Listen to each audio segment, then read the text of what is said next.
l'important. Exactement.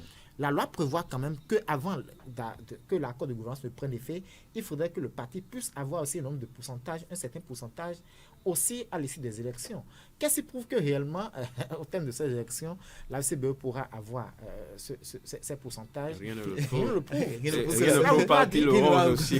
Voilà, rien ne prouve aussi que... Ils savent qu'ils ont du pain sur autour de la planche. Voilà, Donc, ils savent qu'ils ont mouiller le du pain maillot sur la pour planche. pouvoir le faire. Moi, je voudrais quand même Justement, le dire aujourd'hui...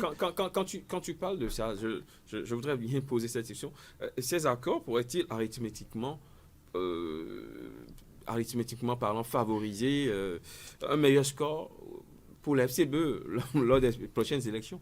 Est-ce que ça peut faire quelque chose en termes de performance? Oui, écoutez, quand on s'entend parler, nous, à notre niveau, on comprend l'accord de gouvernance, mais est-ce que les populations à la base comprennent l'accord de gouvernance? De quoi il s'agit? Les populations se diront, si je vote pour peut-être l'Union progressiste de renouveau, je vote pour la FCBE, mais en réalité, ce n'est pas ça. En réalité, ce n'est pas ça. Vous votez pour la FCBE, c'est que vous votez pour la FCBE. Vous votez pour l'Union progressiste de renouveau, c'est que vous votez pour l'Union progressiste de renouveau.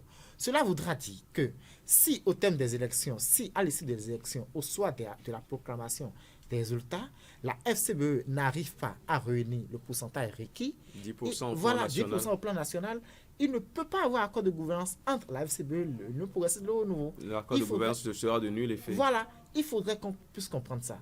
Moi, je pense qu'aujourd'hui, la stratégie de Paul Rompé, c'est de pouvoir quand même s'allier à ces grands bords politiques, quoi qu'on dise, qui ont des instances à la base qui travaillent.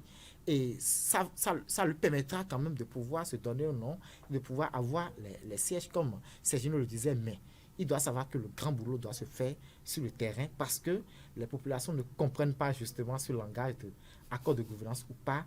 Pour eux, c'est qu'ils votent pour l'Union progressiste de renouveau, ils votent pour la FCBE, ils votent pour les démocrates, ils votent pour le bloc républicain ou tous les partis qui seront en course pour les échéances électorales.